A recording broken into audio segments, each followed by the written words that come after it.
get nervous. Oh, yeah. Okay. Somehow the future always seems to be happening at the last part of the day for some reason. Instead of the beginning, it's a new day. It's the future. But at conferences, the future is always last. I've never quite figured this out. But So we should mind the past. okay, this is paper session 7, Future of Urbanism. We have 4 presentations, and we are going to start with Dennis Winters and Roberto Ciatti. Dennis is a landscape architect. These are 2 men from Toronto, I should say. The 2 gentlemen from Toronto are going to be starting off. Dennis is a landscape architect who practices with his firm Tales of the Earth. And Roberto is an architect and also has studied theology as well. And he is interested in eco-theology, and he is the head of Larkin Architect Limited in Toronto. So please come forward, and I will give you a 5-minute warning, 15 minutes into your presentation.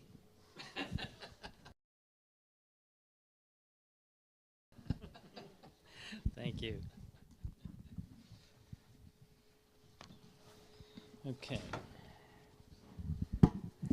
Have we all reconvened? Okay. A rather ubiquitous photo, but nonetheless, I think a very important photo. And we're going to use that to start. Start with actually a quotation from Thomas Berry, not this Thomas Berry, the other Thomas Berry. The real Thomas Berry. And that's simply, and this is for Andrew too, if he's still here. The natural world is the larger sacred community to which we belong. To be alienated from this community is to become destitute in all that makes us human. To damage this community is to diminish our own existence. Oh, that was fancy. Okay. So what we have here is a photograph of the Don Valley Parkway in Toronto. Deteriorating urban highway infrastructure, designed in the 50s and 60s to privilege quick and efficient movement of car and truck traffic, is nearing the end of its useful service life. Significant investment of financial and physical resources is now required to assure long-term broad-based viability. However, reliance on anachronistic transportation planning initiatives continues to underwrite an unsustainable long-term calamity and must be arrested to ensure that we retain healthy urban environments that meet the physical, mental, emotional, and spiritual needs of citizens. Solutions must be found that acknowledge the dependence of human health on overall planetary health. Going to go back to remind us of the context in which we speak. So what we've done is to propose an approach based upon a symbiotic human-earth relationship as articulated by cultural historian Thomas Berry. Based upon his new cosmology, our approach forfeits current anthropocentric worldviews, placing human needs as primary and natural systems as secondary, and transforms it to a worldview taking planetary well-being as primary and human needs as derivative. Okay. Just to, make the context even bigger. Berry's notion of cosmogenesis presented the mysteries of a dynamic and continuously unfolding universe, not as a collection of disparate objects, but rather as a communion of subjects sharing common genetic lineage back to the quantum of energy that burst forth some 14.5 billion years ago, the Big Bang. He posited a psychic spiritual dimension to all phenomena, with an invitation to reflect upon our place within a self-organizing, self-educating, expanding universe, and to consider the profound relationship between our interior and exterior worlds.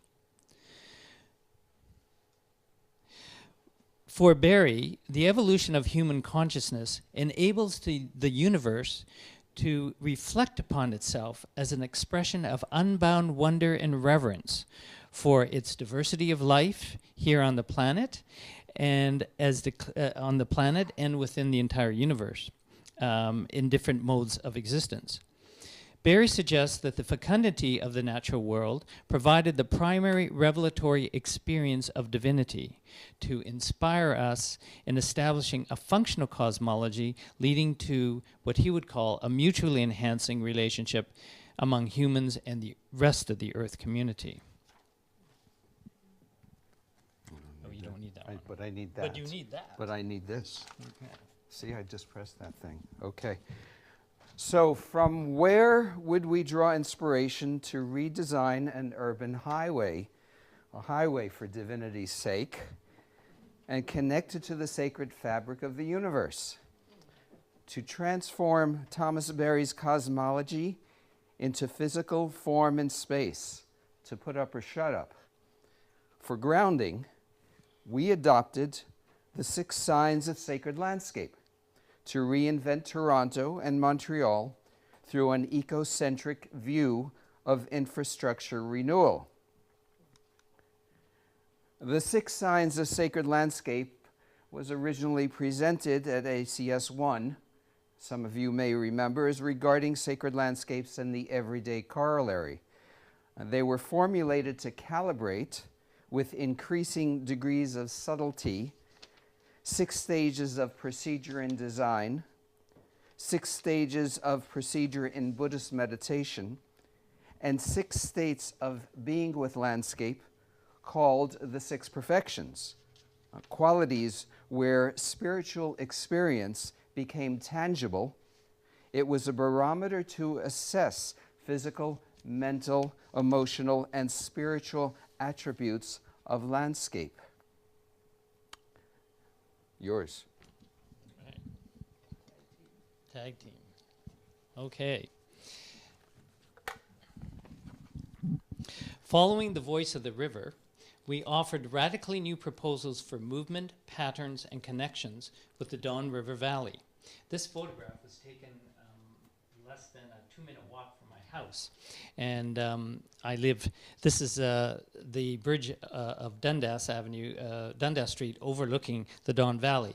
And about 2 weeks ago, we had 73 millimeters of rain within 1 hour, and that flooded the entire DVP and made it impassable for traffic. And the boundaries between the river and the roadway virtually disappeared. So the river was trying to tell us something. So revisioning the Lakeshore and Don Valley as transportation corridors beyond the year 2040, we challenged the current views and conflicts among land and water uses of the urban river valley with a symbiotic approach. We establish accords between the highway location and natural systems critical to the city's long-term economic vitality, social well-being, and ecological fertility, health and well-being. So this is a bird's eye view of Toronto, and showing 2 of the 3 major watersheds that empty into Lake Ontario, Don Valley being this one. So our terms of reference were the Don Valley, and particularly it's where it meets the waterfront of Lake Ontario. The yellow being built areas? No, the yellow being green space associated with the valley. So you can see that the valleys really had a huge impact on the way that the city developed. Okay. Sustainable cultures believed that rivers and lakes were sacred and acted accordingly. Indigenous people considered Toronto's inner harbor a sacred landscape for its warm, healing waters, its reason for being. Although the waterfront and the ravines of Toronto have had a profoundly beneficial influence on the lives of its inhabitants, Toronto urban planners have obviated traditional beliefs, filled the lakeshore, and which was the largest marshland in the Great Lakes at the mouth of the Don River, and actually channelized the river and constructed 6-lane highways in the river valley and along the lakeshore, much the way it was in Boston. So these are, over the decades, the various, the black is the original shoreline, and then successive showing how we've actually, much like Boston, filled in the marshes. We call the second case study Creating a New Cosmology from Trudeau Airport to Downtown Montreal. After Montreal was officially designated a UNESCO City of Design, an international ideas competition was held to revision the 17-kilometer highway linking Trudeau Airport with downtown Montreal. Quite wretched for a UNESCO-awarded city. The route is embroidered with a quodlibet of overpasses, shipping containers, and abandoned rail yards in a rubble of dire straits, asking how much of the existing infrastructure to keep, to modify, to eliminate, then how to rejuvenate Montreal as a sacred landscape. Landscape architect Julie Perrault and I took the competition as a way to revive a cosmological framework woven by mountain, water, and sky. We saw the corridor as a living spine in need of more than chakra rebalancing to deal with generations of ill-conceived, anachronistic infrastructure. These were the moves we made to accord with the code of the 6 signs of sacred landscape, the code with a secret visualization, a secret sound, and even a secret handshake. Oh, wait, my turn. I'm still here. Okay. The first sign is favorable context. Now, this refers to the location of an auspicious site, nestled in the embrace of landscape. A mirror of the balance and harmony of the cosmos, an auspicious site absorbs beneficial life forces and mitigates negativities, like the center of a mandala, an expression of the Buddhist perfection of giving. Thank you, Dennis. Okay.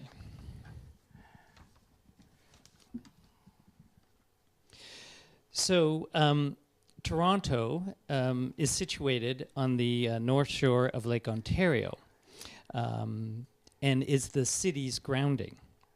Sorry. Where are we? Yes, there we are. Okay. First Nations settlements in the area favored the protected waters for healing. The Don River, potentially carrying subtle life force, if respected, is the central of Toronto's main 3 channels and feeds the lake near the center of the city. In fact, the name Toronto in its original Huron means a place of poles or weirs where the fish would gather. The rich estuary once formed the largest marshland of the Great Lakes, and this is just one small section of it, which was about 520 hectares.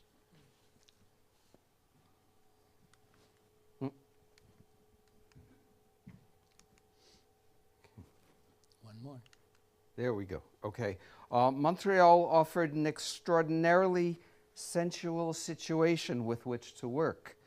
Our given was Montreal's auspicious setting near the conjunction of the St. Lawrence-Ottawa River, and with Montreal, the mountain, as one of the region's 9 sister granitic intrusions, its female mystique heightened by the force of mountain rising. We have the difference between female Montreal in contrast to a neutered Toronto.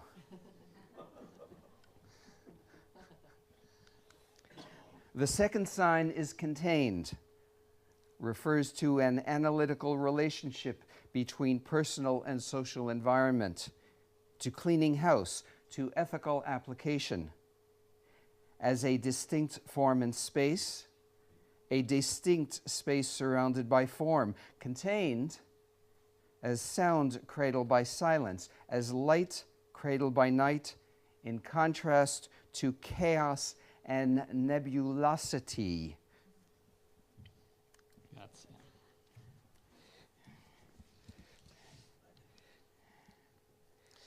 proposed.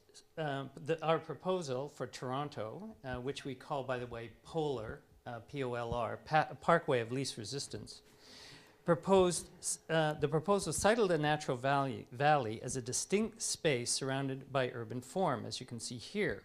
The existing 6-lane Don Valley Parkway system was ultimately eliminated. So the first thing we said is we want to get rid of all the cars. Exploitation for industrial uses, which had occurred over the centuries, was forfeited, and natural systems were reinforced, replenished, and reinvigorated to improve natural and social health and well-being.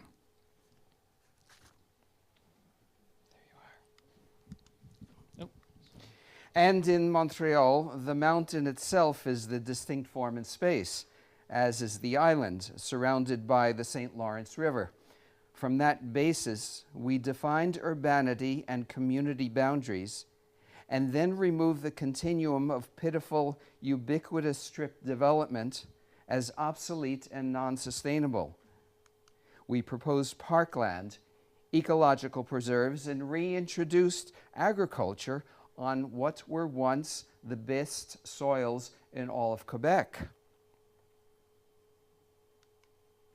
The third sign is coherent, refers to the organized framework of whole and constituent parts, to arranging the meditation place to a landscape of clearly defined enclosure, gateway, and paths.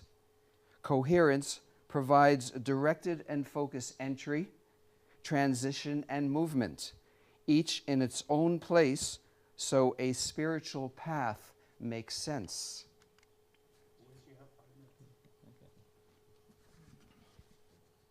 Okay, this is yours. Okay, so our big moves were to redirect the flows, the current flows, and to introduce new flows, which ultimately created new social and ecological spaces.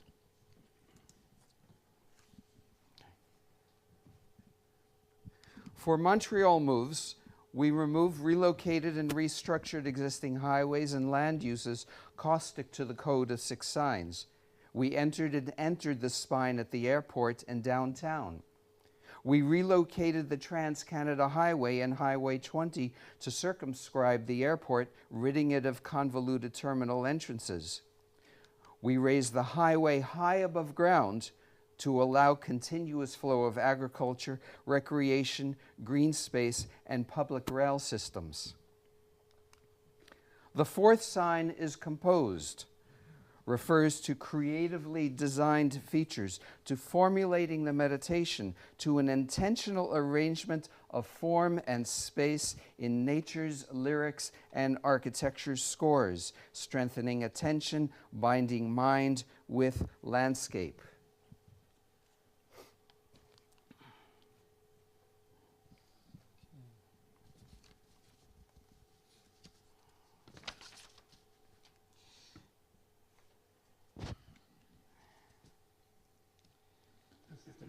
Okay. Yeah. The river valley was returned to the river.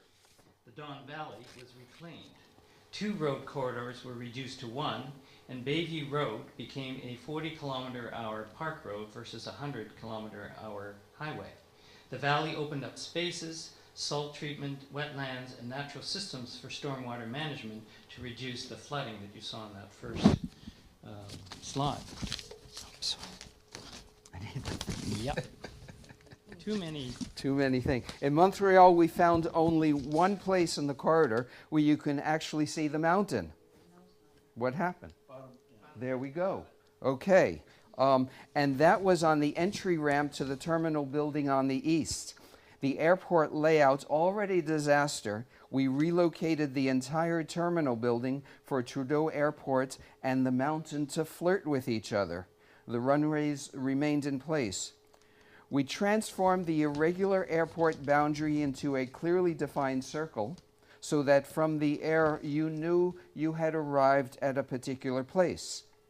We curved the highway corridor to embrace the airport, the mountain, the St. Lawrence River, and the canals. with context-sensitive design for next-generation maglev-type vehicles and 70K roundabout interchanges and highway salt treatment marshes. We reclaim parkland, waterways, and the St. Jacques Escarpment Ecological Preserve near downtown, pushed by the mayor for Expo 67. The fifth sign is clarity. Refers to illuminated design intent, to luminosity in meditation, to a landscape pointing to less in order to see more, with unwavering attention to just one thing, summoning control of thought and action. Switched. It's done. The deletion of extensive network of on and off vehicular ramps freed up valuable space for regeneration to create a more unified, seamlessly integrated natural human landscape. Traffic using the Don Valley Parkway was reconfigured to use other existing underutilized 6-lane urban roads and new urban corridors. Existing Valley commuter rail lines were doubled to avoid conflict with freight. LRT, bicycle, pedestrian, and naturalized systems were inserted onto the existing roadbed.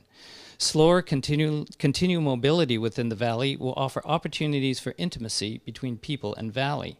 Public connections to the natural environment, strengthened by reinforcing existing entry points to the valley and establishing new areas of accessibility and connectivity to surrounding neighborhoods, facilitating a more mutually enhancing relationship between the human and natural communities. To Montreal with love, we gave clarity to the corridor with a clear and focused roadway, with simple on-off ramps and interchange joints, by a methodical, regular, predictable ordering of bold green vertebrae each kilometer, and by designing intersections as exclamation points, recognizing that changes in directions are dramatic moves, most delicate and sensitive when making way through sacred landscape. How much time are you giving us? You've gotten 22 minutes. So. There, we're done. Okay. 21 words. Okay. We're very close to conclusion. Okay. So, I've heard that one. oh, okay. The social estuary. Designated the lakeshore and ravines as sacred space fundamental to urban sustainability. We remediated the river and its associated ecosystem to spark spiritual connections to the natural environment. We designed open parkland space for Toronto citizenry without access to distant natural destinations such as cottage country and the system of provincial parks. We modeled human systems on natural systems, recalling traditional modes of transportation within the valley, reinforcing sinuous geological formations, providing natural phenomena as a refuge from the intensity of the surrounding urban infrastructure grid. That's it. That's it? Okay.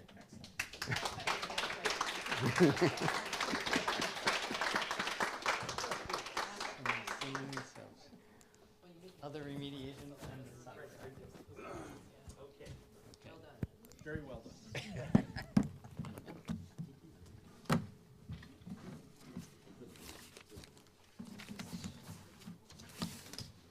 Okay, our next speaker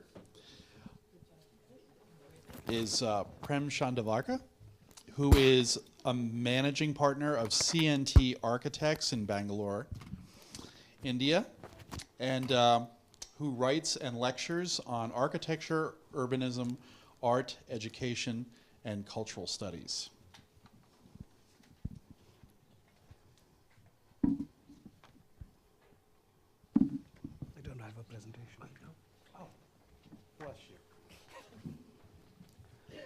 Okay, before I begin, a couple of things to just put my paper in the context of this conference. First, I think I'm the first speaker who does not have a PowerPoint presentation.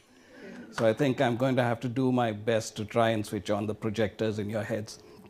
And second, I think there are two ways one can visualize your relationship with the sacred. One is that you need to define and understand the sacred so you can reach out and include it in your life. And the other is that you don't need to make an effort. The sacred will do all the effort. In fact, it doesn't even need to find you. You are already the sacred.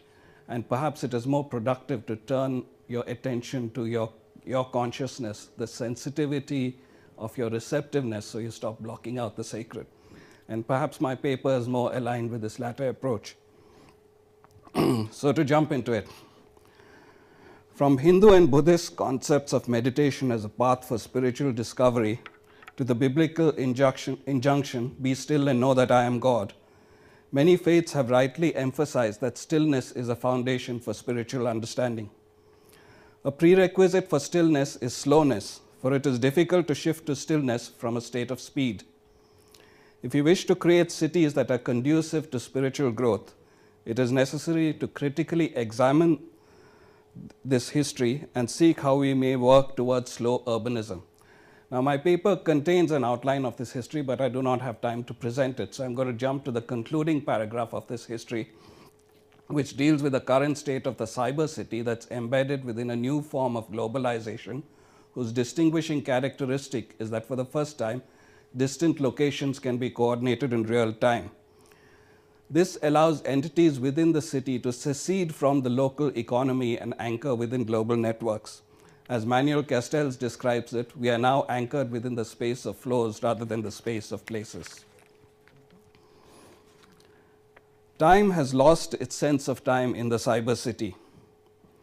High volume transactions, financial transactions of a scale that overshadow the physical economy of places take place within microseconds.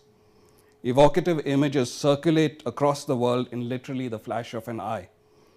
And the speed with which one ethos displaces another has accelerated over time to the point where the displacement has become an end in itself, a high adrenaline rock beat to which culture dances. If the traditional craftsman epitomizes the aesthetic of the pre-industrial city and the avant-garde artist that of the industrial city, the aesthetic of the cyber city is best represented by the metaphor of a surfer, balanced with exhilaration on the technological cutting-edge wave of ecstasy speed.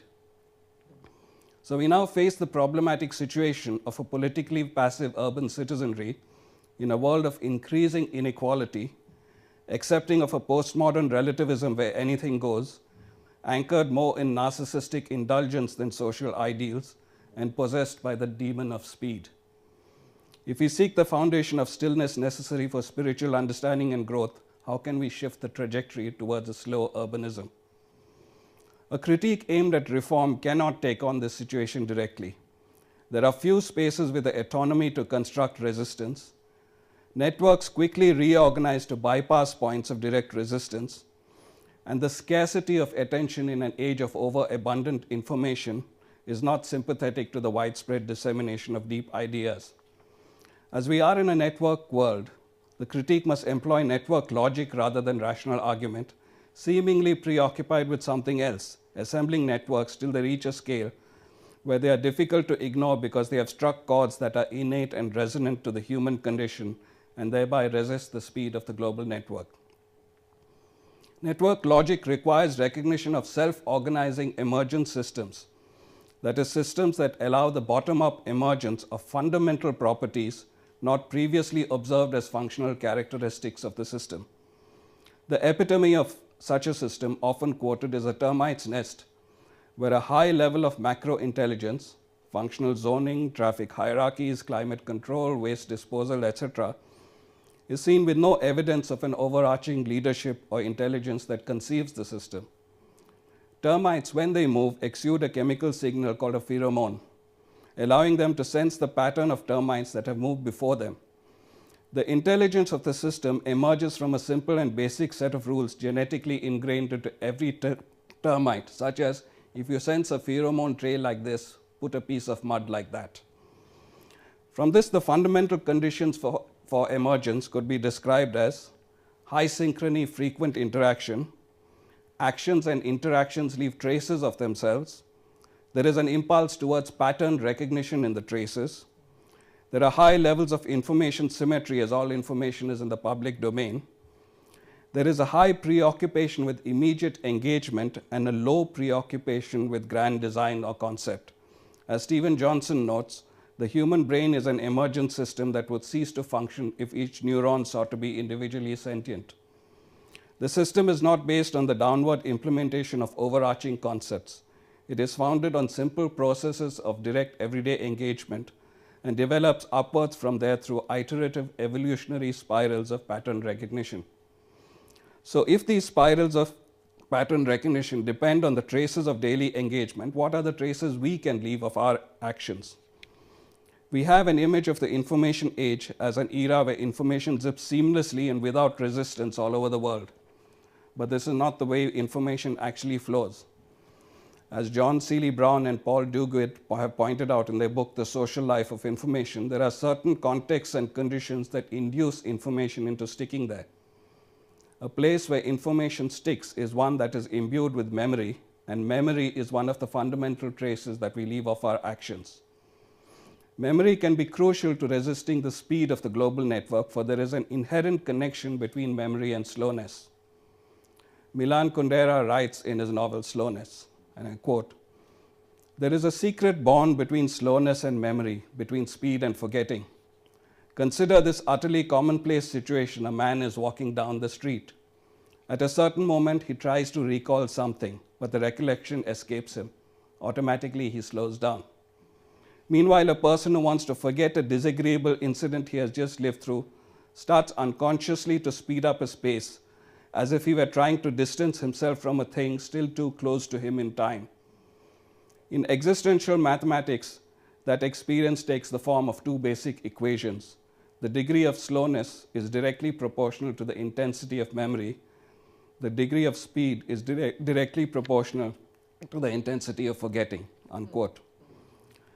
From this point of view, we need to seek a re-evaluation of the civic realm of the city, moving away from an exclusive focus on its socio-political dimensions and anchoring in the social contract, and also defining it as a space for depositing memory.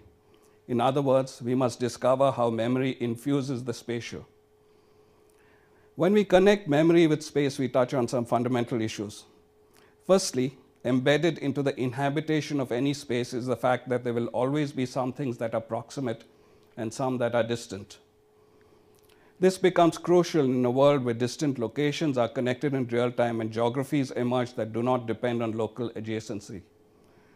Jean Baudrillard writes in his essay, The Ecstasy of Communication, that the nature of alienation has fundamentally changed.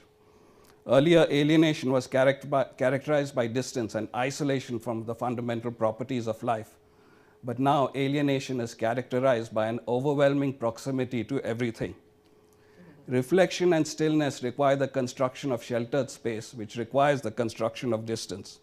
And this came more easily in earlier years, but actually requires quite an effort in today's age. So if we link our memories to space, we would begin to characterize what in our history is proximate and what is distant. And this would be the first step in reproducing the sense of an unalienated self. Secondly, and perhaps more importantly, our memories are tied to the way we inhabit space.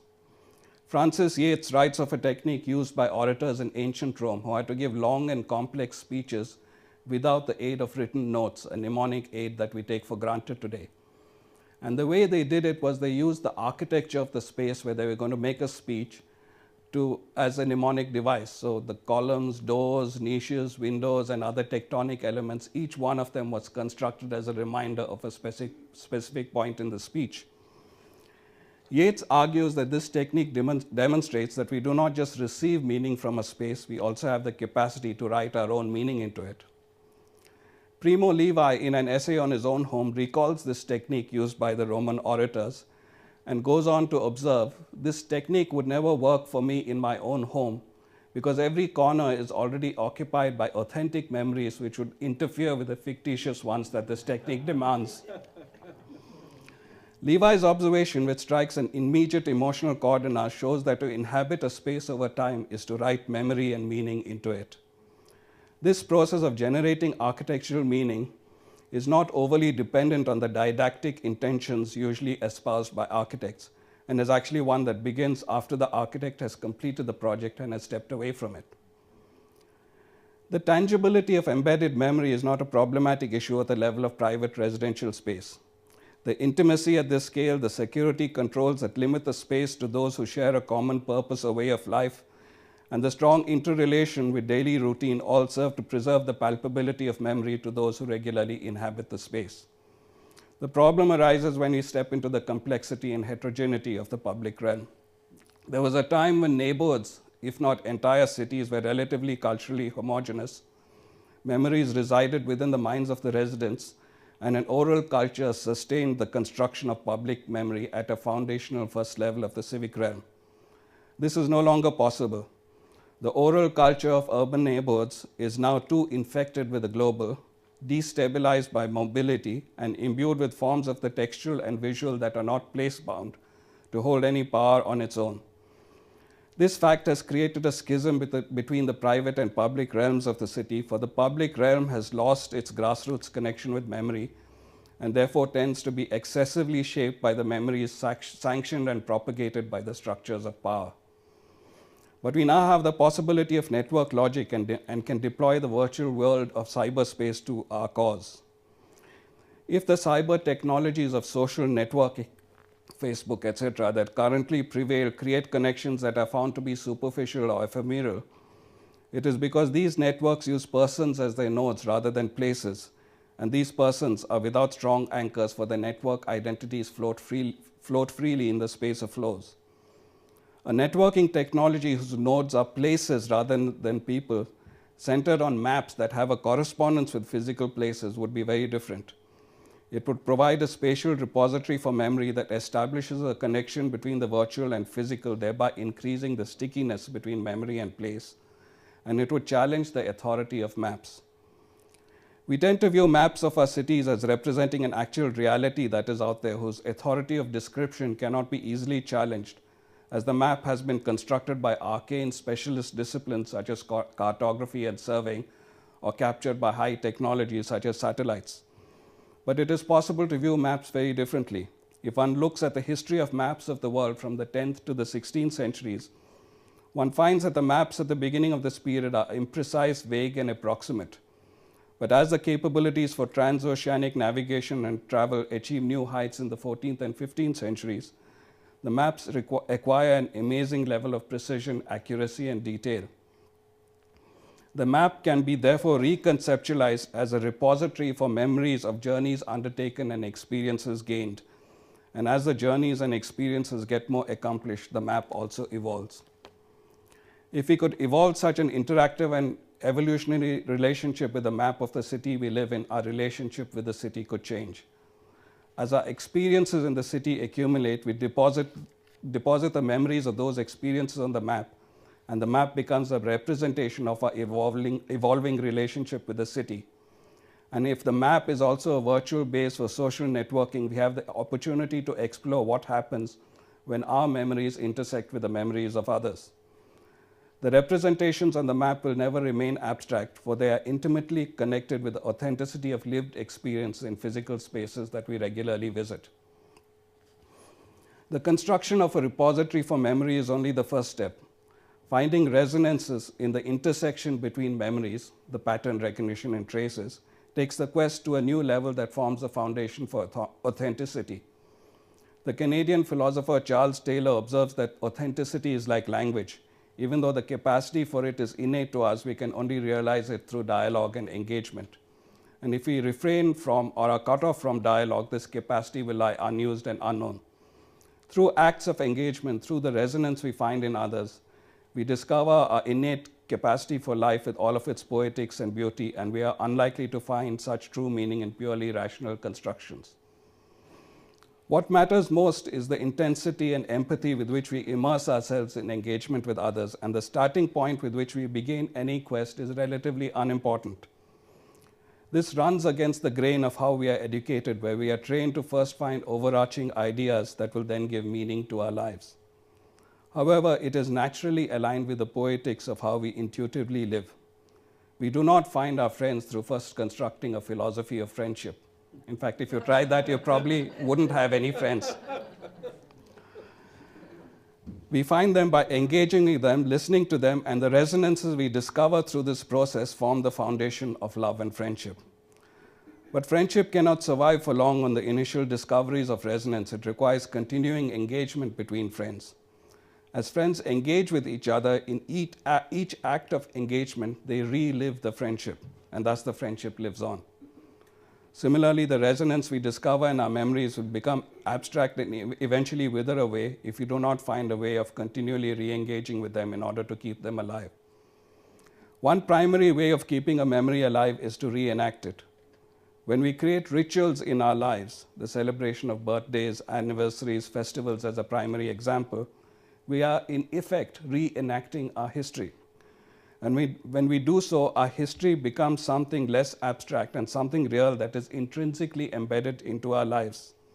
It loses its abstraction because it is continuously and rhythmically brought out of the past and into the present, and therefore can live in our heart and mind.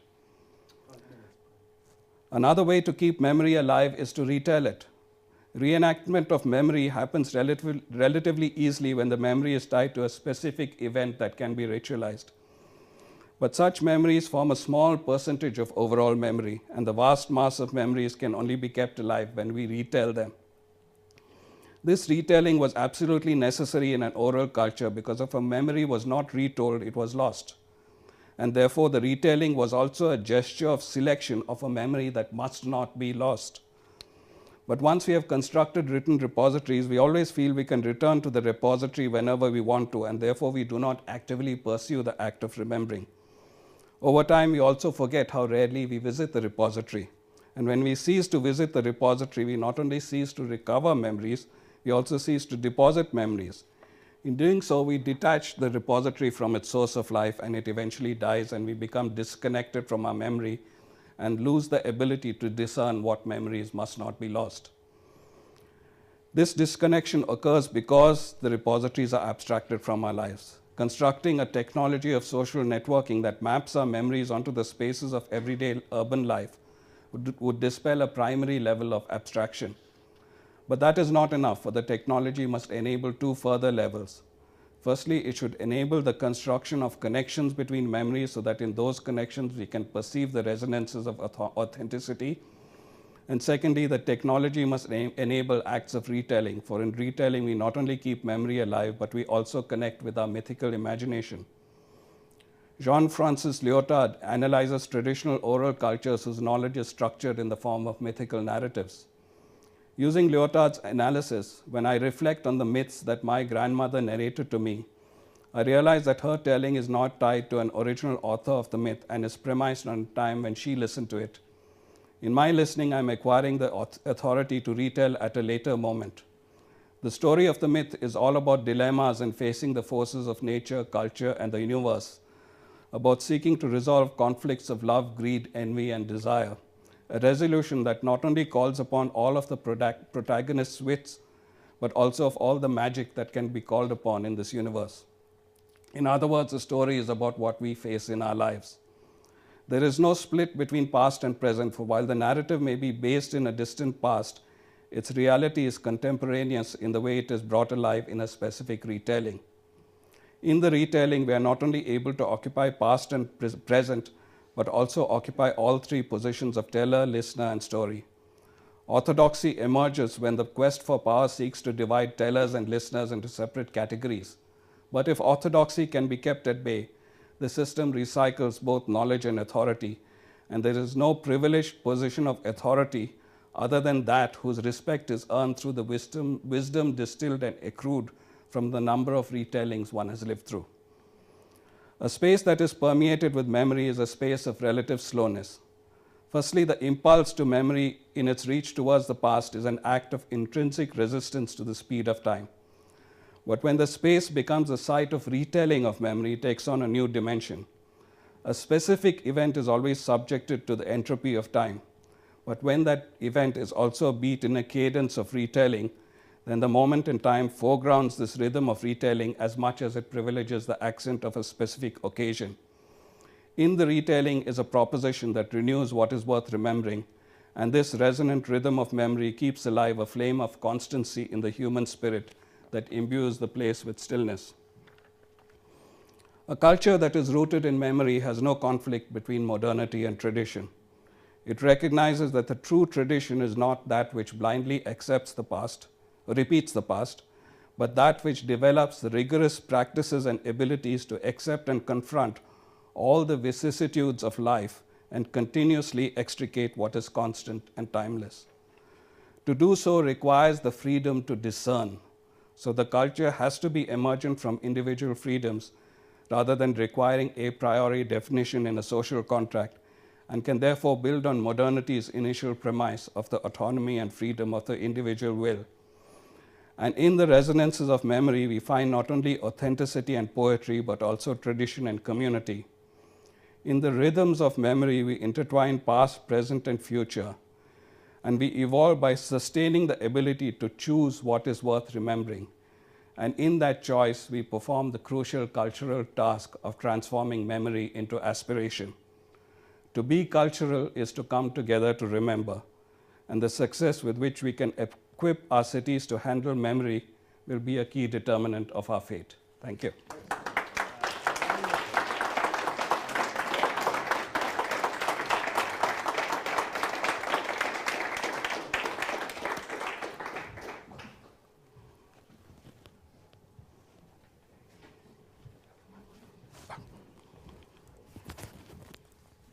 Thanks for that wonderful.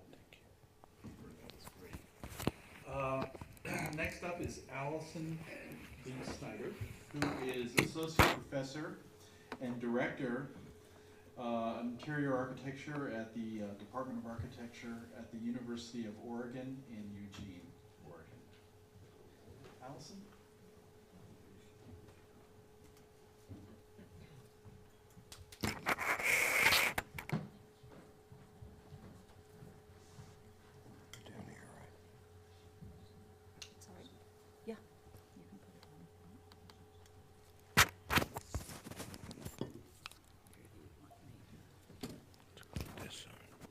Leave your scarf on. You can put it on here if you want. Yeah. Might be best. Go in your pocket. I can do that. Okay, I'm all set up. So I can move around? Well, you need to for the room. Oh, okay.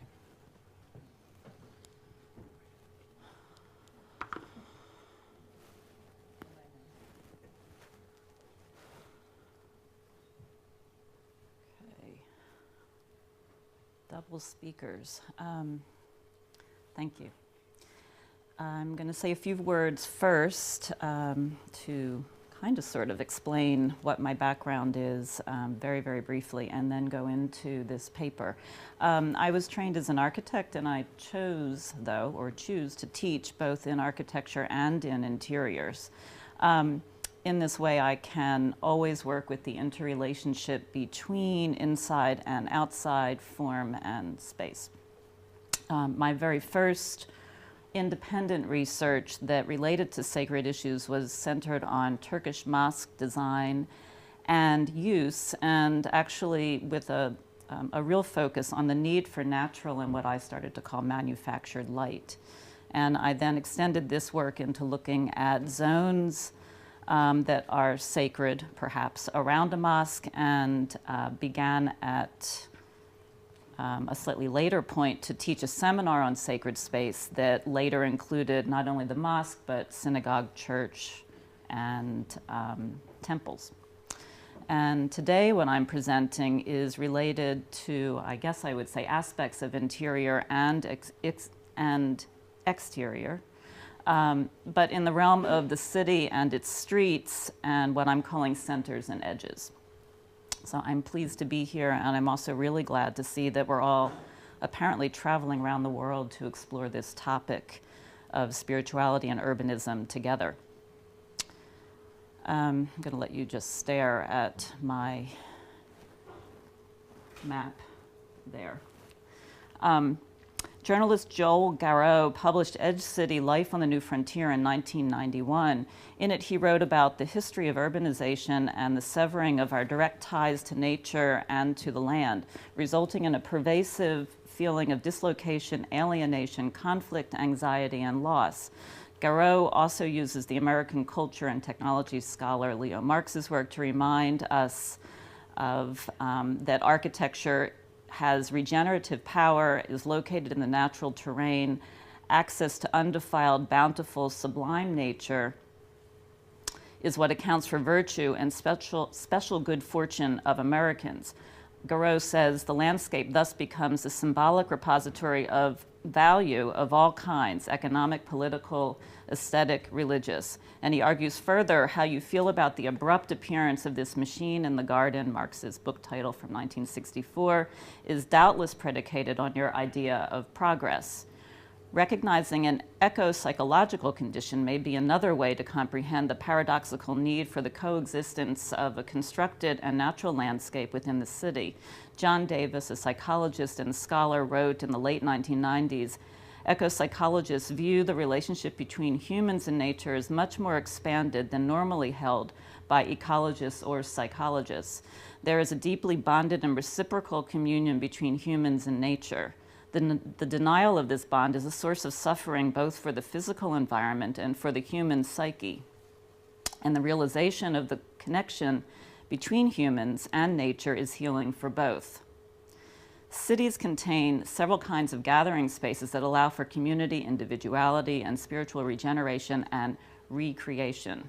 Most cities were, as we know, originally situated within a natural environment alongside a waterway that provided potential transportation and commercial benefits. As urbanism developed, several kinds of gathering spaces, centers, and edges were planned or added to draw people together. These landscapes, environments, and architectural spaces of different sizes and shapes serve as counterpoints to the densely built, faster moving, and diverse cosmopolitan attitudes and conditions found in the city. In this paper, I suggest that passing from, to, and between the open yet manufactured or planned or constructed centers, such as plazas and pedestrian streets, and the more natural edges of cities formed by small city forests or waterways, creates a vital daily possibility for urban ritual. Inhabitants and visitors of perhaps successful cities take part in what might be called a continual paradox, one that is the result of the eco-psychological condition or the need for humans to be amongst nature for their well-being. Often we reduce the notion of being spiritual or desiring a spiritual relationship within our everyday experience as being religious. Typically, sacred spaces such as church, synagogue, mosque, or temple sit in a design setting to allow the surrounding spaces to become thresholds for individual or community prayer, usually taking place amongst the interior. In this case, the architectural edifice is the obvious signifier of the spiritual and sacred and the container of rituals. At the same time, the zones planted or paved outside the sacred space sometimes appear to be more associated with a respite from the bustle of the city to relax in, talk, meet, and recreate, according to research that I conducted a few years ago. Supporting this assertion for outdoor space, we do observe people in the city seeking community or the intention to wander, contemplate, or lose oneself for different periods of time amid others outside of a religious service. The action of passing through the city to do other things during the day within centers and along edges also defines city life. The spiritual centers and edges focused on in this paper are considered secular. These centers are surrounded by buildings that create and define the boundaries of plazas that hold markets or political protests, parks with playing fields or playgrounds, and always places to sit or meet. The more natural edges of the city form boundaries and sometimes divisions. They're made by waterways such as rivers or straits and provide long, linear, constructed pedestrian esplanades with walking or biking paths, possibly set amidst small forests or gardens. Sometimes the setting remains fairly natural, while other times these edges invite commercial development, such as with restaurants and transport terminals, like ferry terminals. The urban forest scholar and activist Cecil, I am making up how to say his last name, Konendijk, like D-I-J-K. I should be asking our colleague here how to say this, writes in 2008, "Space lies open, suggests the future, and invites action. In contrast to space, place can be characterized as enclosed and humanized space, as the calm center of established values. The city provides potential to be immersed in the refined, calm, and organized aspects of the city, as well as providing louder and wilder possibilities. spiritual yearning for regeneration, recreation, or recreation calls for different levels of freedom and transcendence found within the city. I describe the whole urban condition on a spiritual environment that is necessary for present-future urban survival. Though a seemingly incongruous pairing, Eugene, Oregon and Istanbul, Turkey, offer a way to expose, and the top is Eugene and the bottom is Istanbul and environs.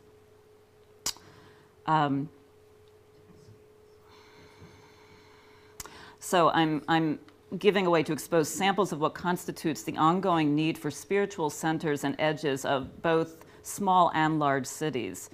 For example, as far as scale goes, according to the 2011 census for both cities, Eugene, Oregon's metropolitan population today is approximately 200,000 people, while Istanbul's is nearly 70 times this size, or over 13.9 million people.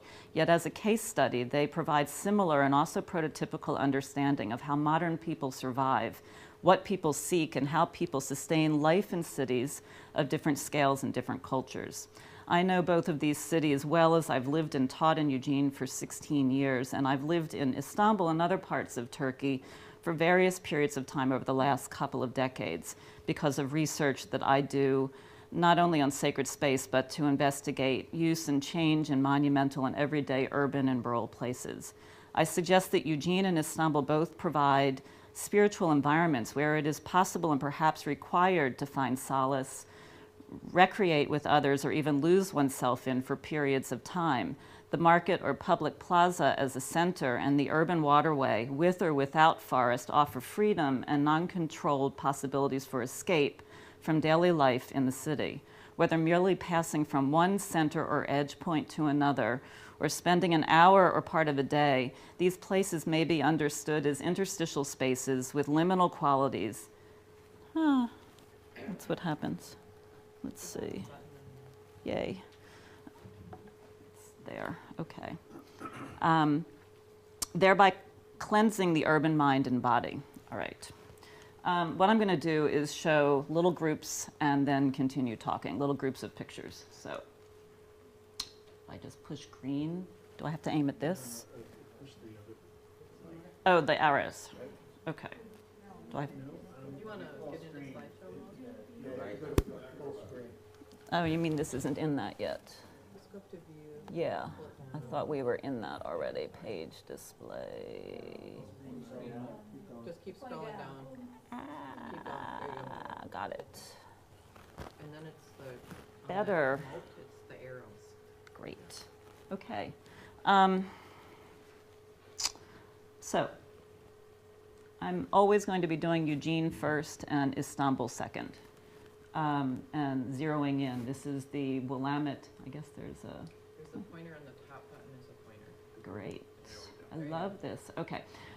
This is the Willamette River going through, and the downtown area is here, and we're going to keep focusing in a little bit closer.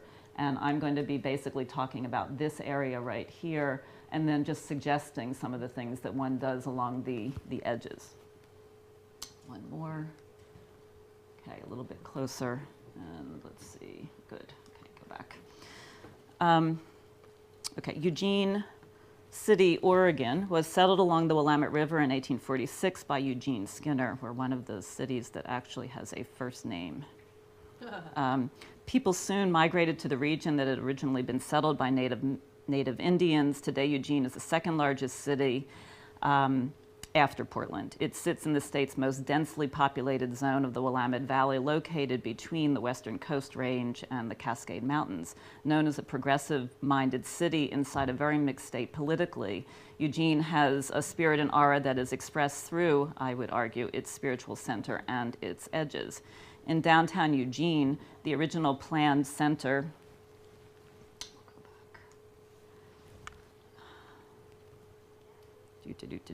the original planned center of the city from the 1850s remains the main civic and commercial center today. It's formed by 4 park blocks divided by streets that provide several plazas and different amounts of greenery.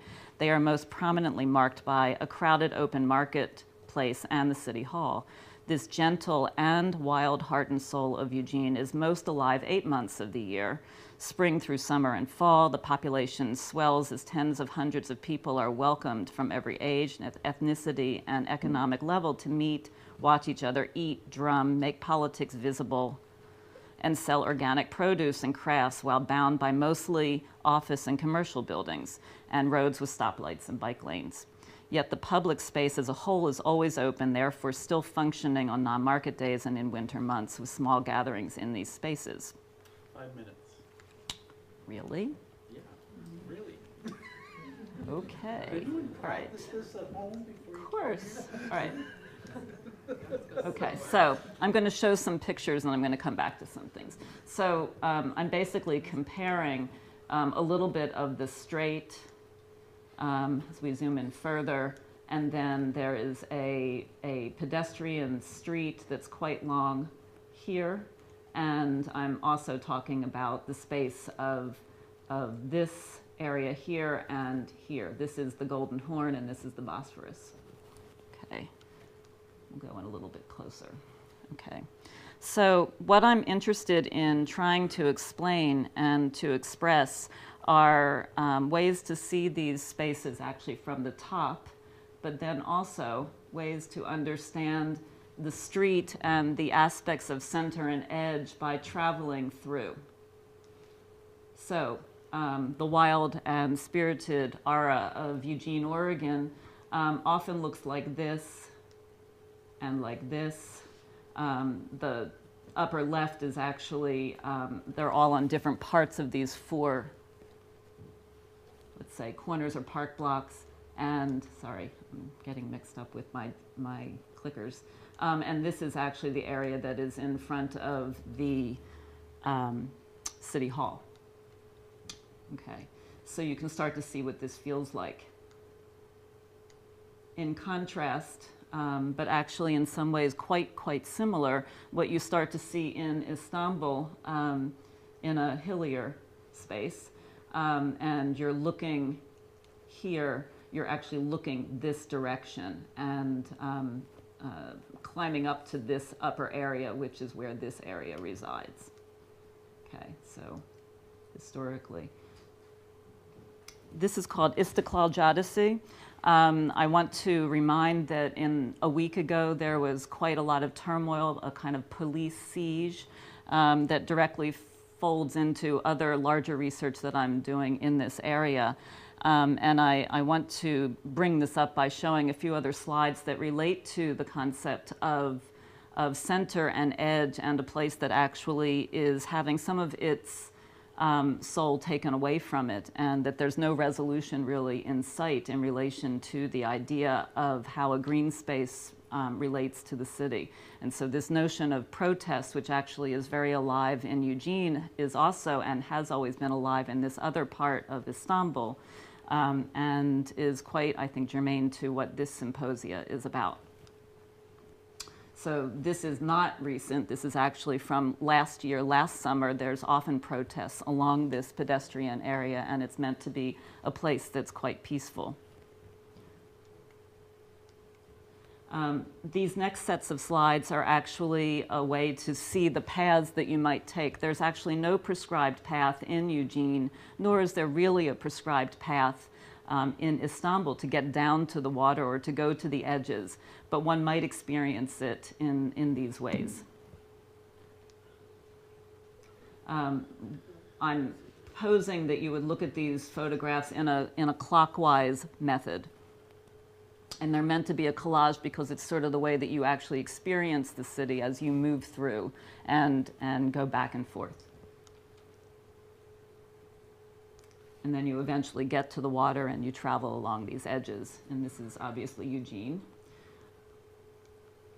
And this is marking the area that was the original space where there was a ferry boat in Eugene, and now there's a ferry bridge that took over after it was found that these waters were hard to navigate. And then by comparison, a similar place, but a very different view with very steep roads and alleys and avenues down. And then you eventually get to the water.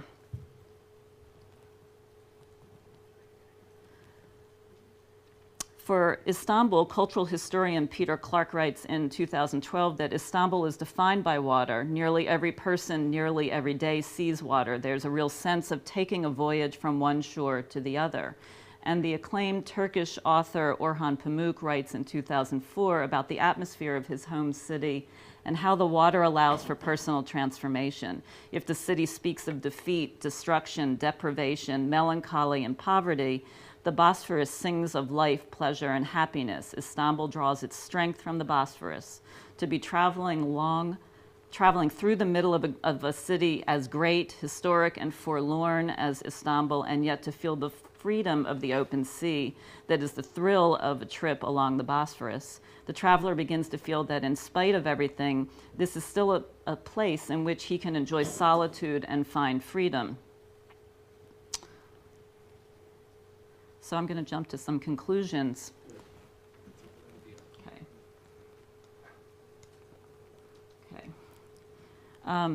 To conclude for the present future in this paper, I suggest and argue that the spiritual resonance for sustaining life in the city is dependent on the action of moving between centers and edges.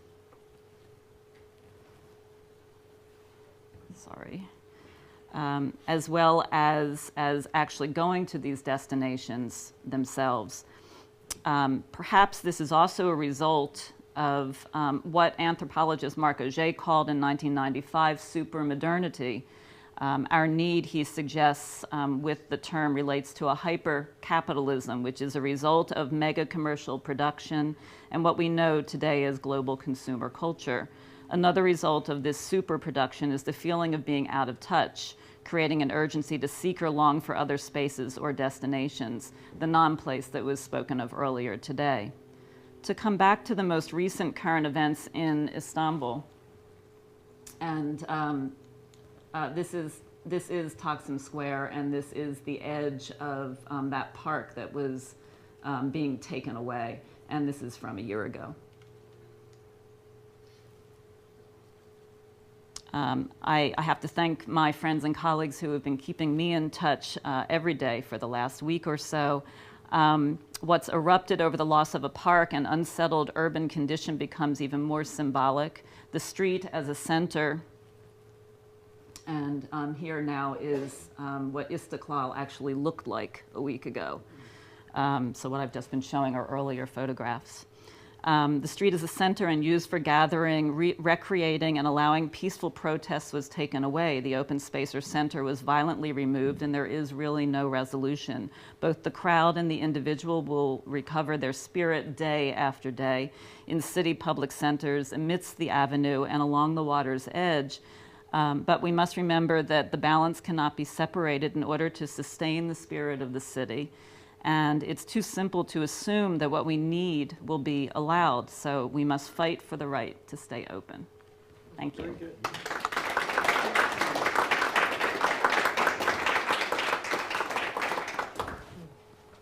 Thank you.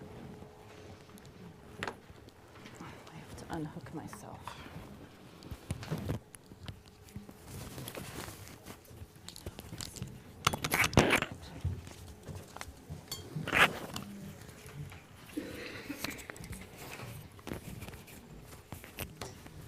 Our last presentation this afternoon is by Maget Senbel, who is an architect and a planner, and assistant professor of urban design, the School of Community and Regional Planning at the University of British Columbia.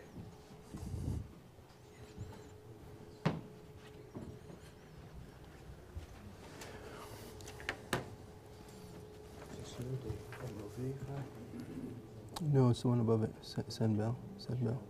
Yeah, that one. That's right.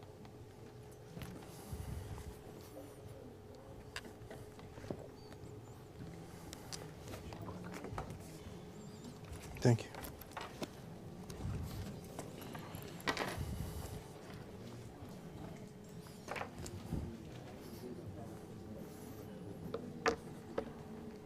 Hello, everyone.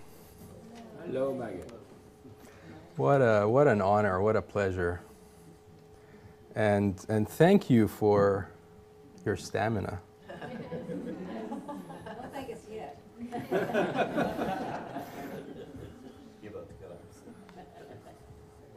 I'll try not to test it too much longer.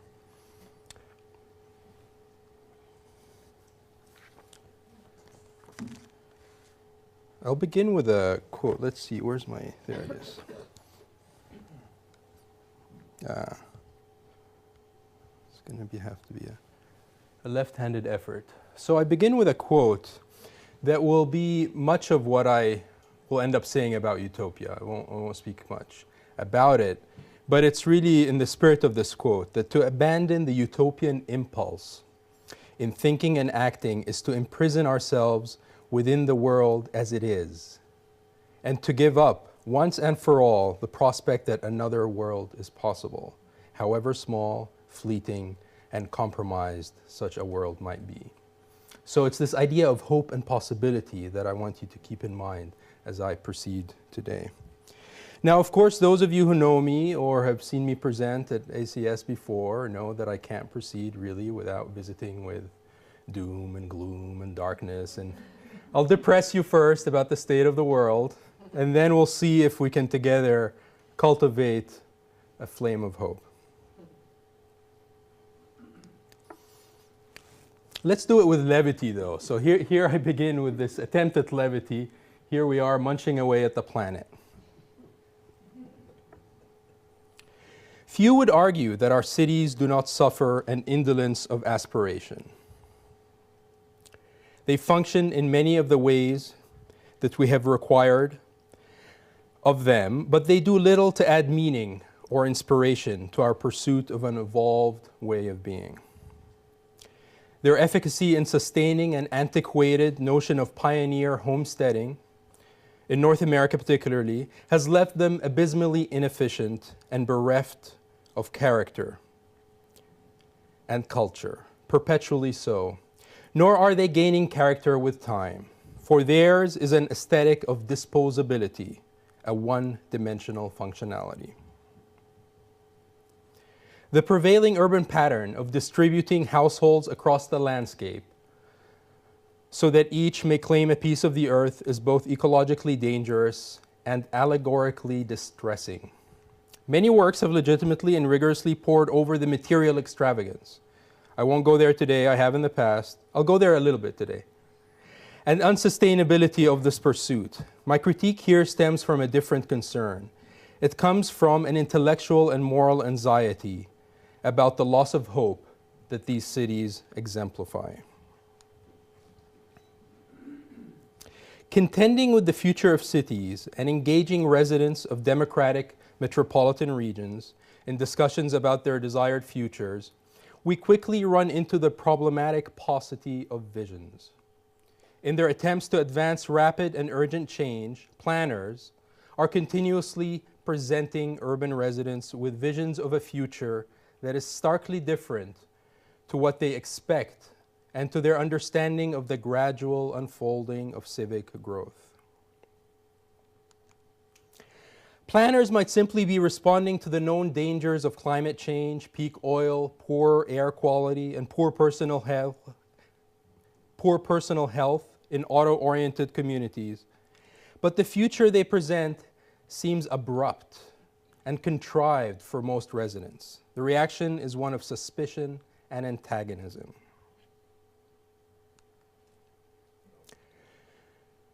Now, this is where I'm going to get a little bit technical and end up showing a couple of graphs. And if that offends you, I invite you to take a short nap. I'll wake you up in 2 minutes. So, much of what we do in urban planning today, particularly in my part of the world, in British Columbia, is to impress upon cities the urgency of greenhouse gas emissions reductions, and that climate change requires us to move from this kind of urban pattern to a much higher density. The idea is to reduce our emissions to mitigate climate change. And so, in its wisdom, the provincial government has set its own targets to reach certain emissions, so 30% reduction by 2020, 80% reduction by 2050, and has mandated that every city do the same, not the same targets, but that every city go through the exercise of reducing emissions. And planners are very well employed, consultants as well, in this pursuit, in trying to help cities reduce their emissions. And lots of great examples, but I'll share with you why it might not be enough. One of the things that we're doing in lots of cities, in Vancouver and around it, is to try to go from this to something denser. So here's a study I did on the per capita emissions of each of these communities, total life cycle analysis, including everything from the manufacture and distribution of materials to the energy used in the consumption, the daily consumption of residents, as well as transportation to and from the various destinations that these inhabitants experience daily. And the results are illegible, unfortunately.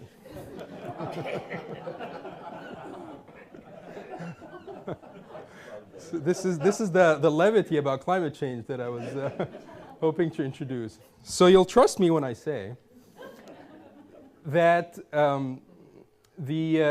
so this, as you go towards the right, the cities are denser, and so less dense, more distributed.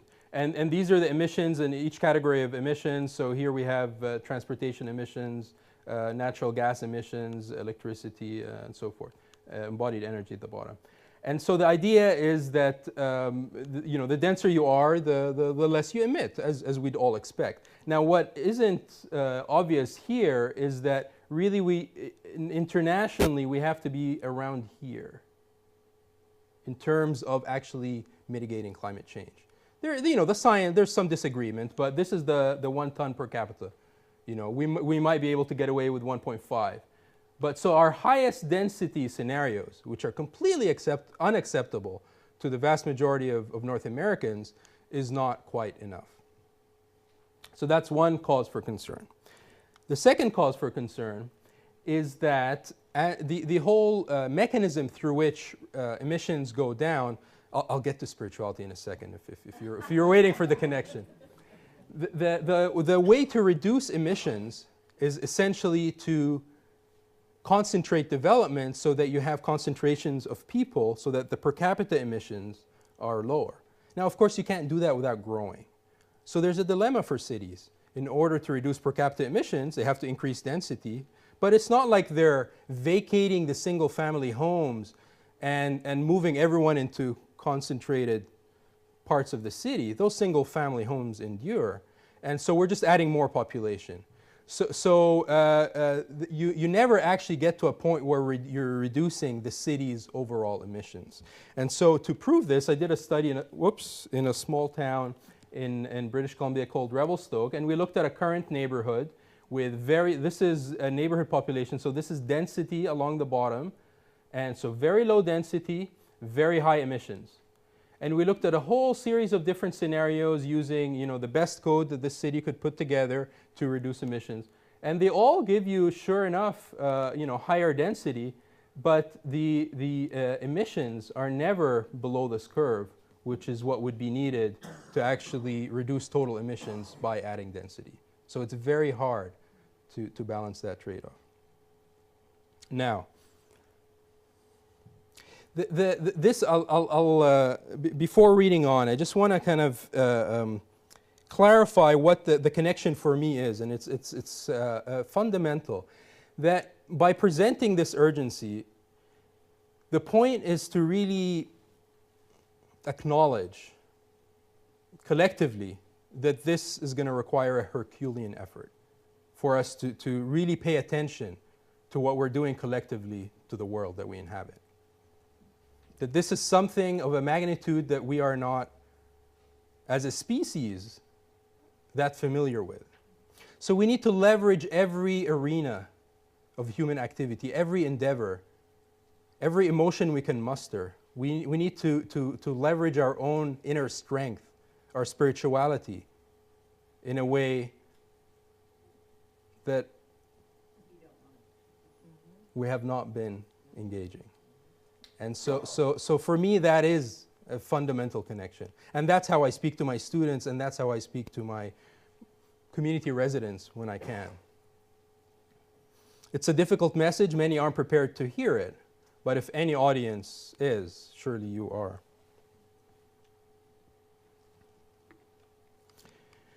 An ongoing problem for planners is that the vast majority of citizens are insufficiently interested, aware, or capable of participating in any kind of creation of a common future.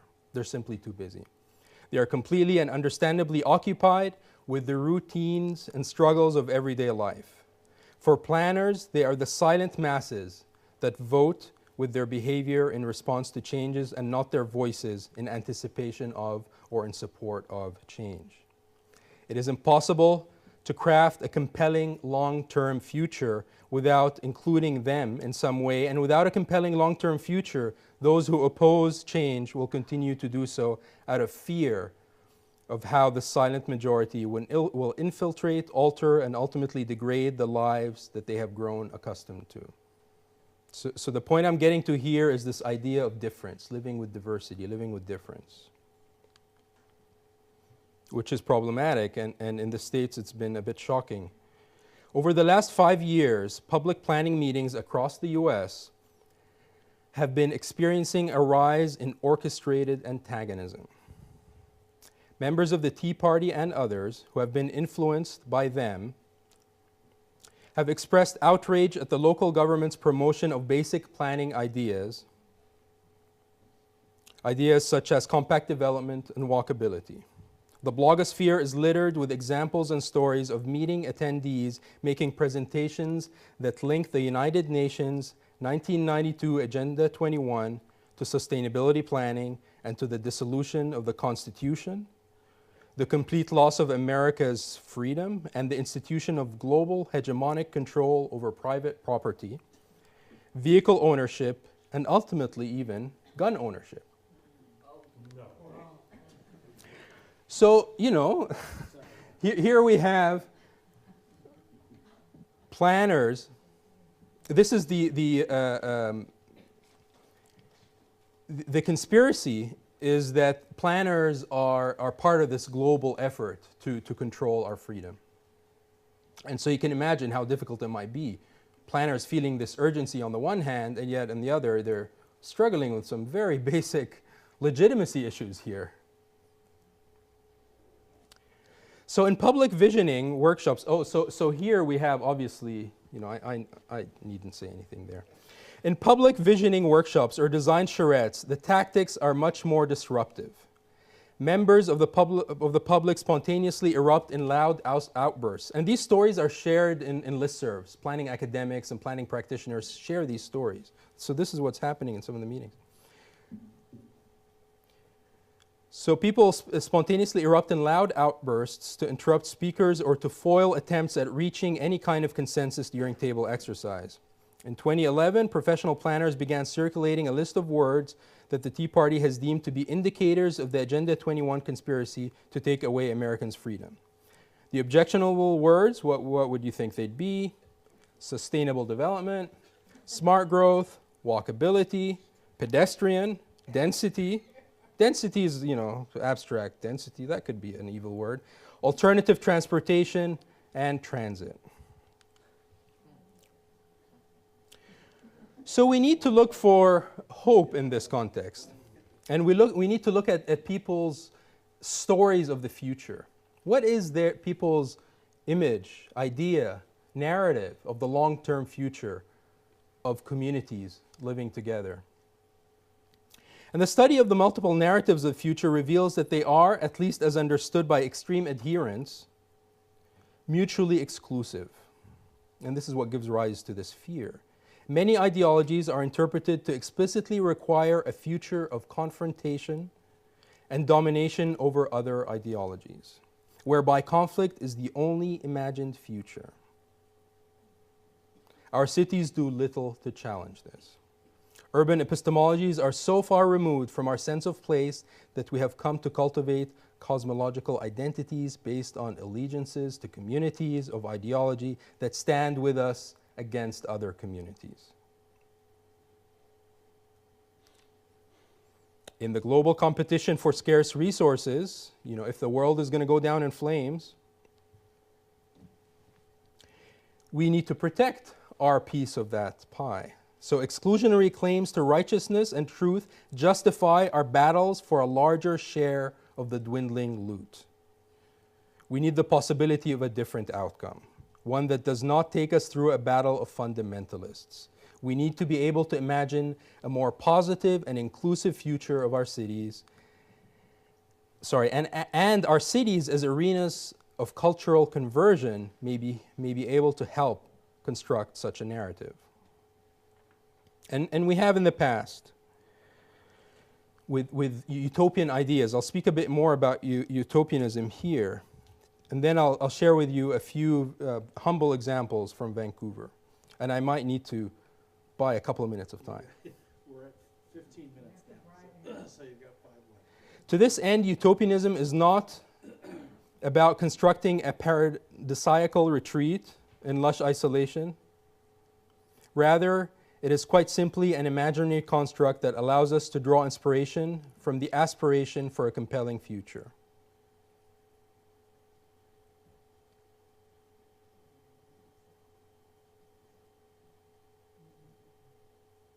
I'm editing to save time here. I'm not just standing. What am I looking at? What are we looking at? Oh, does anyone recognize this? Yeah, Oroville. So it's one of our 20th century utopian cities. But this is part of what I'm editing out. So I'll move to. Let's see. Oh yeah. This is a number of studies have shown that despite optimism about their own lives, today's youth continue to be pessimistic about the unfolding of a global society and expect collapse and escalating conflict. So these are typical video game images, of course. So our youth today are just kind of really immersed in this idea of collapse. So they expect collapse and escalating conflict. In my own discussions with graduate students, I have found that the special effects enhanced violent dystopias that Hollywood generates seem to be the most prevailing vision of the future that today's youth have. It is alarming. The plotline of clashing civilizations and apocalyptic upheaval has permeated so much of popular culture that it is difficult for today's youth to imagine the kind of peaceful, utopic world that yesterday's youth seemed readily able to conjure. Okay, I better move to my case studies pretty quickly here. So the magnitude of the problem cannot be solved in a single sitting or a single study, but these are very small and inspiring in some way. And there are 4 examples from Vancouver where people get together in multicultural communities to try to live together, and live together with mutual respect, honoring one another, honoring difference. And an interesting study out of Australia with evidence suggesting that climate change messages focused on increasing interpersonal warmth in society are more effective than what I just did, which is messages emphasizing the risks of climate change and convincing climate change skeptics to support action, and that it's all very sad and scary. That's not effective. What's effective is to actually bring up the love, tone down the fear, which I'm hoping to do with the second half that I'm quickly running out of here. So trust me, there's love.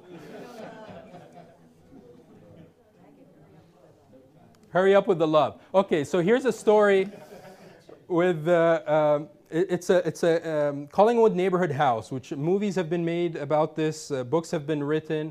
It's a wonderful place in Vancouver's east side, very low-income, high-diversity community, and it really embraces immigrants as they arrive and nurtures their sense of citizenship, their sense of kinship with others, gives them very practical tools. More than anything, they just eat together. There's a kind of a common space. Very little to say about the place architecturally, but really it doesn't matter. It's the people and creating the space and the opportunities. And people who are interviewed about this place call it a blessed place. And continue to invest their own time and their children's time in seeing this flourish. Second, and the more photos from Women's Day, different planning, visioning events, and so forth. And this one was the mayor of Vancouver, obviously capitalizing on the success and getting some political points. Another is an example of a park that was designed. I'll just go quickly through it and just say it was designed to be a place, multicultural amphitheater that celebrates the most diverse place in the whole Metro Vancouver, where the European descent population is actually a minority. Visible minorities are 70%, and they were included in the design. What's interesting here is that, as beautiful as the design is, most activity, I didn't catch it on this particular day, but most of the activity happens really just in the public realm. The beautiful landscape, investing in a lot of park space that's desirable where people will hang out with others, has created a strong sense of belonging across difference. Speaking of belonging across difference, this is the downtown east side in Vancouver, which has rates of HIV infection. You never see these in the nice glitzy photos of the city, but it's highest HIV infections in North America. It's similar to third world countries in terms of infectious diseases and drug use and prostitution and so forth. Really the underbelly of the city.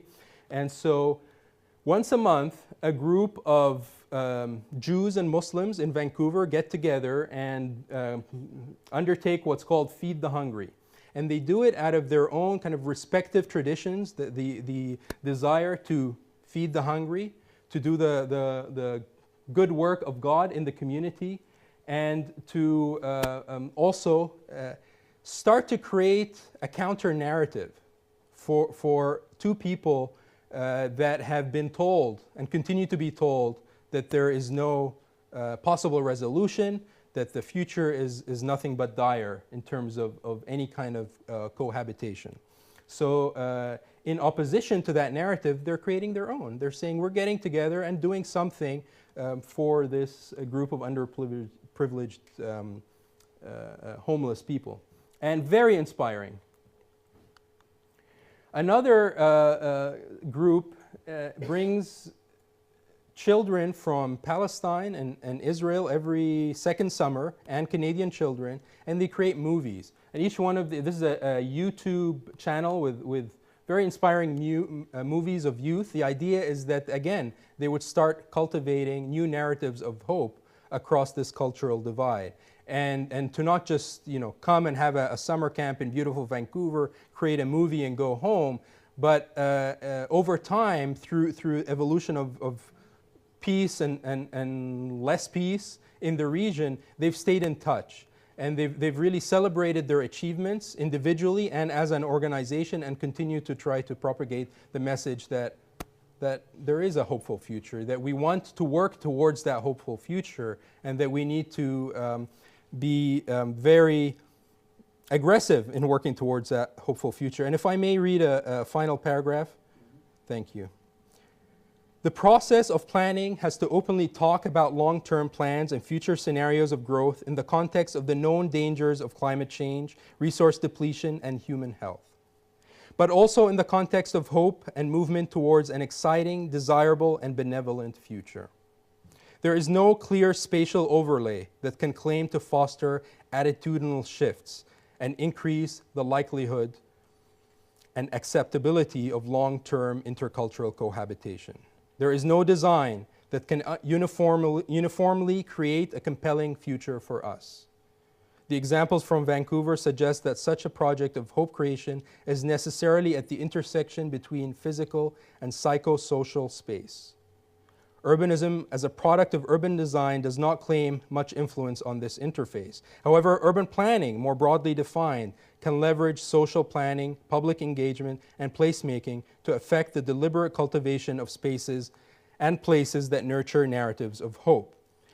Our minds, constrained by today's realities, must not balk at our imaginings of a future that is so curiously optimistic that it seems naive. We must ask ourselves, what is the story that we want for our society and our cities? What kind of relationships do we want for our progeny? with their human and non-human and animal and mineral cohabitants of the planet? Is it a post-strife world? Or is it a fortress from strife world?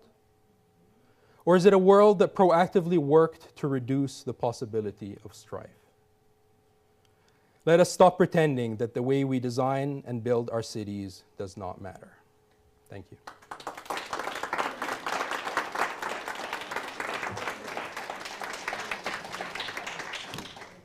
Okay, I'm going to ask our panelists to come on up front.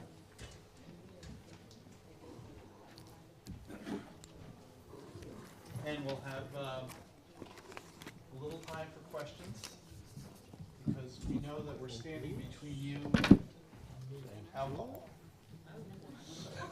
which is not a very safe place to be. I'm going to ask you where it is. So I don't want to be there very long. Okay.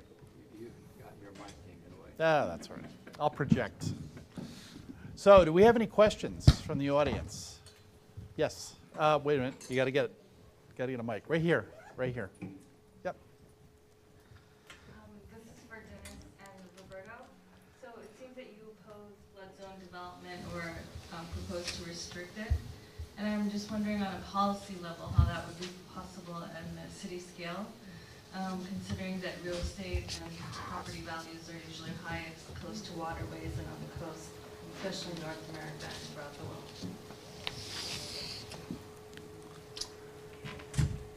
Well, back in 1954, we had a hurricane event in the city of Toronto. Talk into the mic. Back in 1954, we had a hurricane event, kind of like our Katrina, that I think there's something like 87 people killed, and literally the Humber Valley and the Don River completely flooded and washed away anything that was in the floodplain. So they instituted something called the Toronto Regional Conservation Authority that prohibited any further development on the floodplain. And in fact, other than the residual or extant industrial places like the brickworks, which have been re-envisioned now as kind of a social estuary, they just didn't allow it. And but in fact, the ravines, you know, some of those photographs showed all this development on the tableland on the edge of the ravine, and the ravine is really used for transportation and sewage conveyance and that sort of thing. The idea of zoning and real estate values is based on the notion of what's considered to be highest and best use. And our notion is that the highest and best use for a river valley is the river. Anything other than that, over the short term, the long term, you have 100-year floods every year, everything there is going to be wiped out. And we recognize that the power of the river is stronger than the power of the people that attempt to control it. Julio in the back. Thank you for the presentations. They're very inspiring and thought-provoking. This is for Prem and for Maggot, kind of related. I appreciate the idea of the slow urbanism, and of course the issue of slow food and all the movement of slowness seems to me very compatible to some of the questions, the issues that you were raised, and which I think are so important that you're raising those questions, those issues, even if they are fearful. Thank you for keeping us awake on these matters. They're so essential. But it seems to me that the kind of community building and the issues that you, the pictures, the positive, the love is slow, okay? You know, you need some slowness. So if you could maybe talk to each other about that, would be very productive, I think. Very slow.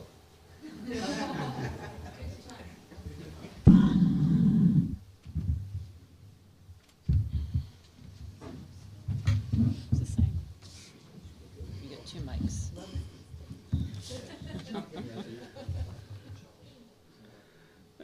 I think we need to, we tend to work in modes that prioritize the intellectual and devalue the experiential. And I'm a great believer in Michael Polanyi's theory of tacit knowledge, that the knowledge we possess is always beyond our capacity to speak about it. And I think love is one of those dimensions. And in fact, the more tacit the knowledge is, the more transcendental it is. So I think it's just getting into those notions of engagement, and I emphasize the point I made in my paper that of what Charles Taylor said is that authenticity is like language. The capacity for it is innate in us, but until we actually engage in dialogue, we don't know what it is, and it will be unused. So it's actually through love that we discover what is important. So it's those kind of experiential acts that matter.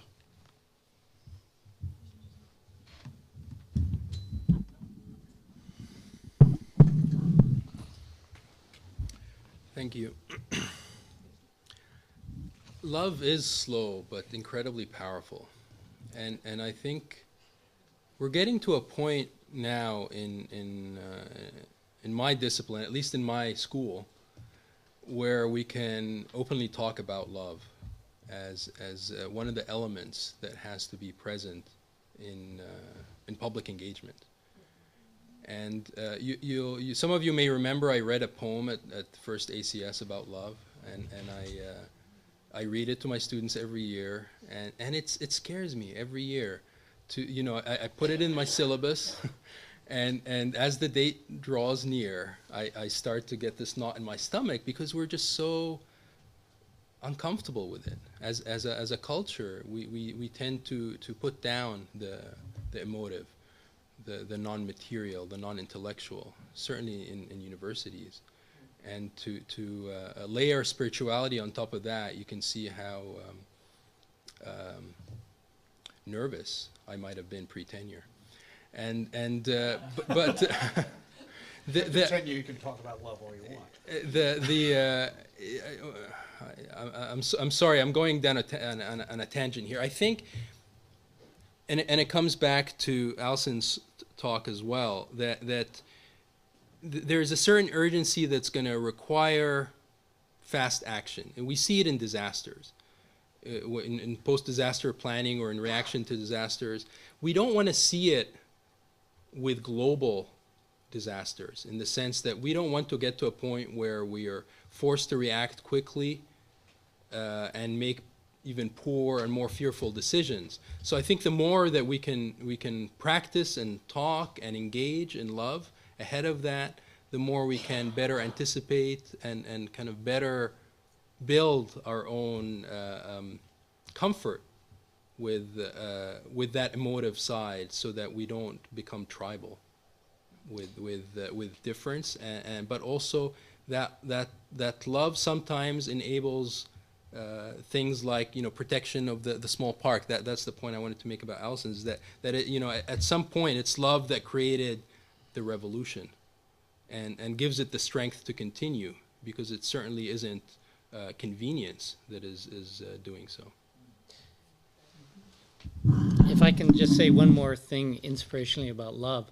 I read James Hillman. I don't know if anyone knows James Hillman. He's a Jungian analyst, and he's written many, many books, one of which is entitled The Soul in the City.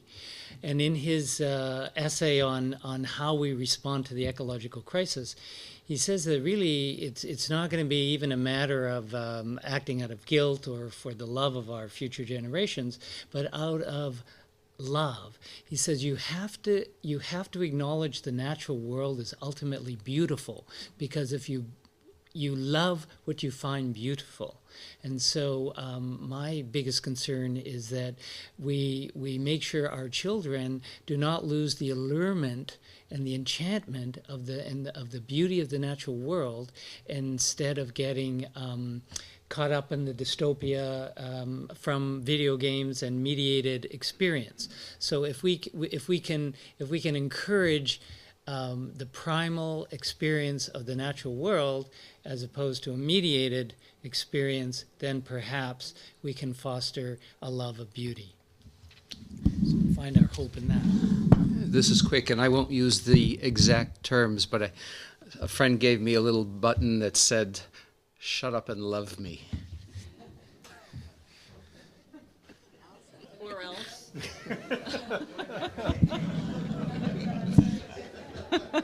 Can you top that, Allison? There are actually there's I could tell a really bad sort of pun joke that was sent out related to this, which is amidst all of the strife and problems that were happening in the last week, one of my friends sent something. He said, these people have a sense of humor. And so there's a very well-known jazz festival in Istanbul, and C's are J's, so it's C-A-Z for jazz. And they were sending around a poster that was, this is the Gaz Festival. And it's quite incredible. And so, you know, amidst all of this, Turkey actually has a very big, very well-known, like political comic background for many, many years. There's full magazines. And so amidst all of this, the people are looking for things. I don't know how much you've all seen the idea of love. There are these photographs of the original protest began with people holding up books. And they were almost nose to nose with the police holding up the big, you know, plexiglass bulletproof barriers. And so it really was a protest about what can we do in the parks, and then the tear gas came and all of this other stuff. So it's sort of, I guess, a part of love. Mm-hmm. Love is freedom, I guess. I just wanted to share an amazing experience I had about 10 years ago, where a bunch of architects in Bangalore, there were about 10 or 12 of us, got together for a discussion with a very, very well-known classical vocalist in Indian classical music, Pandit Dinkar Kaikini, to talk about the parallels between music and architecture. And before the discussion began, I was just sort of observing the group and noting that if any of the architects, if you'd asked them, do you practice in a classical manner, they would have been offended. They'd have said, no, we're contemporary architects. Whereas Dinkar Kaikini was a classical artist, but seemed very comfortable with that. He didn't feel he was isolated or something. So I was just thinking about that. And then in the conversation, something interesting came up, and I need to explain a little bit about Indian classical music here. It's based on the notion of the rag, and a rag defines a set of notes you can use in ascent and descent, and some notes are prohibited. And the rag has a name and a time of day at which it is sung. And I always thought the emotion came from the rag, because some rags, like there's a rag called the Bari, which means the royal coat, and it has a very regal flavor to it. Or another one called Basant, which means spring, and it has that flavor of spring to it. So I always thought the emotion came from the rag. But Pandit Kaikini said, no, the rag defines a space. And how you occupy that space is up to you. You can occupy it joyfully or soulfully. There are many other aspects. And he put the emotion in actually two primary characteristics of music. One is the term meend, which is the movement from one note to another. And Indian music uses microtones a lot. So between two notes, it believes there is a vast territory that can be explored. And the other is laya, which is the interval between one note and the other. It's a timing.